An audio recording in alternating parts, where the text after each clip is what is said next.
Hello everyone, I am Pragati Bhatnagar. Welcome to my channel Pratividhi. I hope you all are doing great. And in this video, I am going to discuss with you the strategy as to how to crack IBPS SO Law Officer examination. So, all those people who have already started their preparation, all the very best. You guys just keep on doing your preparation. Keep on doing that. And जिन भी students ने start नहीं करी है but they are planning that they will start it really soon और whomsoever thinks that they'll appear for this exam. So अभी ना right time है. Just start your preparation. Even if you study 1 or 2 hours a day, it would be sufficient. क्योंकि exam का जो pattern है ना, it has 3 stages: prelims, mains and your interview. As per IBPS calendar, prelims is going to be conducted in last week of December. Then your mains is going to be conducted in last week of January or first week of February, and your interview would be in March. So if you guys are planning to start your preparation, it would be good if you start it now. Reason being कि अगर आप prelims clear होने के बाद अगर mains की पढ़ाई करना सोचते हो तो वो पॉसिबल नहीं हो पाते, क्योंकि टाइम बहुत कम मिलता है. क्योंकि मेरे टाइम पे प्रीलिम्स का रिजल्ट जो आया था, it came on I think 18th और 19th of January, और 30th January को एग्ज़ाम था. So there was a gap of only 10 days. तो ये चीज़ माइंड में रखना, कभी कभी रिजल्ट आना डिलेड हो जाता है IBPS की साइड से. एंड आपका जब एग्ज़ाम थोड़ा डाइसी सा गया होता है ना, when you are not sure, तो वहाँ पे प्रॉब्लम क्रिएट होती है. अब पैटर्न की अगर बात करें तो प्रीलिम्स में they have 3 sections. One is GA, including news related to banking industry, and IBPS loves to cover this. अगर 50 क्वेश्चन आ रहे हैं तो उसमें से 20 would be relating to your banking industry only. तो उस पर एम्फेसाइज ज़रूर करना. Law students they don't read news related to banking industry. So just emphasize on that. Keep this in your mind and study in this manner. Other than this, you have 50 questions of reasoning and 50 questions of English. So what they do is, though they have 50 questions of English, but the marking is 25 for English. So for one question, you are going to get 0.5 marks. And for GA and reasoning, they have 50 questions, 1 marks each question. Usually जो मैंने अपने साथ में अपने batch में भी जो training batchmates थे, जो लॉ ऑफिसर्स बने या जो ऑलरेडी 1-2 साल पहले भी जो सीनियर्स रिक्रूट हुए हैं as a law officer, they don't have any issues with the English. तो यहाँ पर इंग्लिश हम स्कोर कर सकते हैं, पर पॉइंट ये हम कितना स्कोर कर लेंगे. Out of 25 you may score around 21-22, but overall ये बहुत हेल्प नहीं करता है. एंड यूजुअली 21-22 बहुत ही कम लोगों का भी जाता है. ज़्यादातर पीपल गेट अराउंड 19 समथिंग, 18 और 19 इन इंग्लिश. जो सबसे ज़्यादा गेम चेंजिंग हो जाता है in prelims, it's your GA. तो GA पे बहुत एम्फेसाइज करो. That is why I am saying ये राइट टाइम है, क्योंकि यूजुअली जो IBPS का एग्ज़ाम होता है, ये जो आपका GA कवर करते हैं, ये लास्ट 6 months का करते हैं. It's September. Then what you have? September, October, November, December, 4 months. If you keep on reading GA on daily basis or on weekly basis, तो भी आपका 4 महीने का कवर हो जाएगा. और बच्चे जो पहले के 2 महीने हैं, ये आप बहुत आराम से साइड बाय साइड कवर कर सकते हो. और डेली GA पढ़ना, it hardly takes 20 minutes. Hardly daily GA पढ़ना. दे आर सेवरल ऐप्स जहाँ पर आप जाओ, जो बहुत सारी ऐप्स हैं जो बैंकिंग इंडस्ट्री के लिए ही प्रिपेयर कराती हैं फॉर बैंक एग्जाम्स, PO वगैरह के लिए. तो आप उनकी ऐप्स खोलो, आप उसमें जाके पढ़ो. आपको अच्छा national, international obituaries, awards, sports and news related to banking industry सब कुछ सेग्रीगेटेड मिलेगा, बहुत आराम से मिलेगा. तो आप उसको डेली बेसिस पे रीड करो. कभी भी जी ऐसा नहीं होता कि आपने सब मगअप कर लिया या आपको सब याद है. You can not do that. जब आप एग्जाम में जाते हो ना, एंड द क्वेश्चन कम्स, कहीं ना कहीं आपके माइंड में होता है, एंड यू आइडेंटिफाई, हाँ ये सही ऑप्शन मुझे लग रहा है, एंड यू मार्क इट. आप GA में मोस्टली ऐसा होता है स्टूडेंट्स के साथ कि वो 50-50 वाले पे एक गेस वर्क करके आते हैं.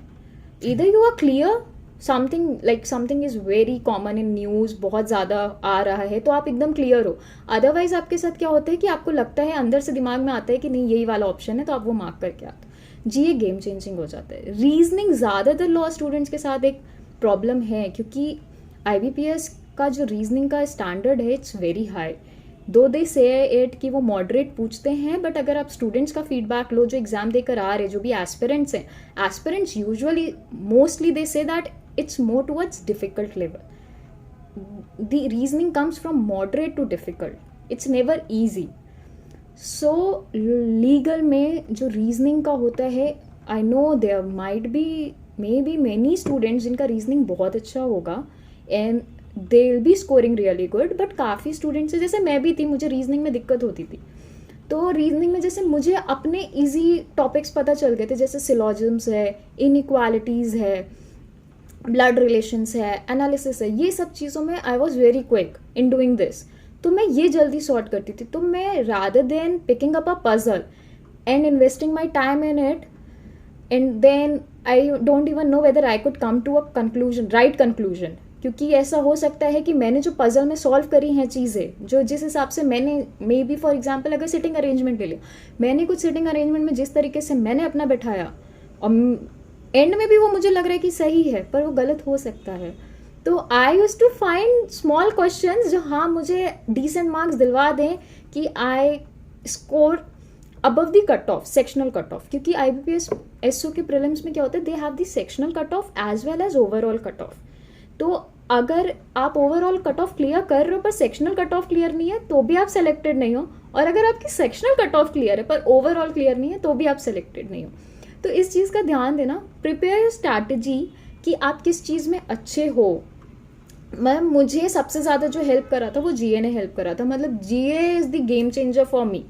I score 30+ in GA। तो वहाँ पर एक ये फ़र्क आ गया कि भाई GA में स्कोर बहुत अच्छा था, इंग्लिश में डिसेंट इंग्लिश था। तो इंग्लिश का यूजुअली लेवल भी ना easy to moderate sort of ही होता है, मॉडरेट कह सकते हो, और इंग्लिश ईजिली कर भी लेते हैं लीगल वाले। तो इंग्लिश में यू स्कोर्ड वेल, पर इंग्लिश है ही 25 मार्क्स की, तो उसमें आप कितना ही स्कोर कर ले जाओगे, ये एक सबसे बड़ी प्रॉब्लम आती है। तो उसके साथ हमने इंग्लिश कर लिया, रीजनिंग हमने कट ऑफ के ऊपर कर ली, तो ओवरऑल हमारी जो ओवरऑल जो कट ऑफ थी वो क्लियर हो गई थी प्रीलिम्स की। ये डिपेंड भी करता है कि कितने नंबर ऑफ स्टूडेंट्स अपीयर कर रहे हैं और कितनी सीट्स हैं, उसके अकॉर्डिंग भी कट ऑफ बहुत वैरी करती है। यूजुअली अभी तक जो रहा है पैटर्न, लॉ ऑफिसर की प्रीलिम्स की कट ऑफ ठीक ठाक ही जाती है, बहुत ज़्यादा नहीं जाती, कम ही जाती है। Even out of 125 it varies from 45 to 55 only in last 5 years। ऐसे ही रहा है ओवरऑल कट ऑफ का, बहुत ज़्यादा नहीं है। तो अगर आप थोड़ा सा भी ना स्ट्रैटेजी रख के कर रहे हो, प्रीलिम्स क्लियर करना बहुत आसान है। और प्रीलिम्स में बहुत ज़्यादा टाइम वेस्ट करने की भी ज़रूरत नहीं, क्योंकि मेंस के लिए पढ़ना बहुत ज़रूरी है। पहले क्या होता था, मेंस का ना पेपर ईजी आता था। Last year it happened they have asked very conceptual questions. अब यहाँ पर काफ़ी स्टूडेंट्स का फीडबैक रहा है कि बहुत ज़्यादा कॉन्सेप्चुअल क्वेश्चंस थे, इस वजह से बच्चों का प्रॉब्लम भी हुआ। और इस वजह से ही पिछली बार जो अभी आपका लास्ट ईयर जो IBPS SO लॉ ऑफिसर का एग्ज़ाम हुआ था, उसमें मेंस में जनरल कैटेगरी की भी कट ऑफ बहुत कम गई थी। मेंस में क्या होता है, they ask you 60 questions, 60 minutes, 1 mark each, and that's it. Only professional knowledge, nothing else. All you gonna do is, आपके पास वो 60 minutes है, और शाहरुख खान का डायलॉग है ना, 60 मिनट है तुम्हारे पास, अपनी जी जान लगा दो। इसी तरीके से आपके पास है 60 मिनट, आपने जो पढ़ा है आप उसको रीजन वाइज अपना लगाओ, क्योंकि they have asked conceptual things last year. उसके पहले पेपर ईजी होता था, बहुत ज़्यादा बैंकिंग इंडस्ट्री को एम्फेसाइज करके होता था। पिछले साल इन्होंने CPC, CRPC और एविडेंस से भी बहुत क्वेश्चंस पूछे हैं। हमेशा क्या होता था कि banking regulation act, RBI act, ये सब। तो जो स्टूडेंट्स नहीं पढ़ रहे, जैसे even me, I emphasise more on that as compare to the procedural laws, पर इन्होंने प्रोसीजरल ज़्यादा पूछे। TPA बहुत ज़्यादा पूछा था, TPA एक्चुअली काफ़ी पूछा गया था, TPA and IPC। And the best part was I was very comfortable with TPA and IPC, तो मेरा तो वो अच्छा चला गया था। बट हाँ, इस पर आप एक बार ज़रूर ध्यान देना कि आप अपना प्रोफेशनल नॉलेज का अभी से प्रिपेयर कर रहे हो, क्योंकि अभी इनफ टाइम है। आप अपनी प्रोफेशनल नॉलेज के अगर आपने क्वेश्चंस प्रिपेयर कर लिए तो वो बहुत अच्छा होगा। और इसमें बहुत ज़्यादा स्टूडेंट्स को दिक्कत होती है, क्योंकि इनका ना सिलेबस बहुत वास्ट है, बहुत वास्ट है। जो बच्चे जुडिशरी वगैरह के लिए भी प्रिपेयर कर रहे हैं, mostly people appear for this exam as well, जो जुडिशरी के लिए प्रिपेयर कर रहे हैं, उनको भी एक दिक्कत होती है कि बैंकिंग लॉ के सब्जेक्ट कैसे पढ़े, क्योंकि जुडिशरी का आपका एक सब्सटैंटिव और प्रोसीजरल, और कभी कभी कुछ स्टेट्स में जैसे आर्बिट्रेशन पूछ लिया या एलएलपी पूछ लिया, जैसे डीजीएस पूछता है, तो वहाँ पे वो लिमिट हो जाता है। यहाँ पे what they do, they can ask questions from companies act, latest amendments in companies act, IBC, amendments in IBC, मतलब इंसॉल्वेंसी एंड बैंक्रप्सी कोड, जो काफ़ी स्टूडेंट्स ने नहीं भी पढ़ा है अपने करिकुलम में। देन स्टैम्प एक्ट पूछते हैं, आपका पीएमएलए पूछते हैं, prevention of money laundering act. तो इन सारे सब्जेक्ट्स को, ये जो मिसलेनियस सब्जेक्ट्स है, along with RBI act, banking regulation act, banker book evidence act, कैसे करा जाए, ये प्रॉब्लम होती है स्टूडेंट्स को कि ये इन सब का जो मैंने स्ट्रैटेजी ऑप्ट की थी, और जो बहुत कन्वीनियंट भी रहती है considering these exams, don't be thorough with the Bayer Act with respect to these subjects only, कि आप आईबीसी या कंपनीज एक्ट उठा रहे हो और आप सोच रहे हो आप इतनी मोटी मोटी बेयर एक्ट पढ़ लोगे, नहीं होगा, आपसे एक सेक्शन भी नहीं पढ़ा जाएगा, आपका पूरा दिन बीत जाएगा। These legislatures are being amended so frequently, उनका रीज़न ही यही है कि वो बहुत टेक्निकल है, एक्चुअली वेरी टेक्निकल। तो आप उसमें करो क्या, आप इन एक्ट्स का जो जेस्ट है, जो ऑब्जेक्टिव है, उसको अच्छे से समझो, why they have been enacted, and उसके साथ साथ जो उनके प्रोमिनेंट सेक्शंस है उनको समझो।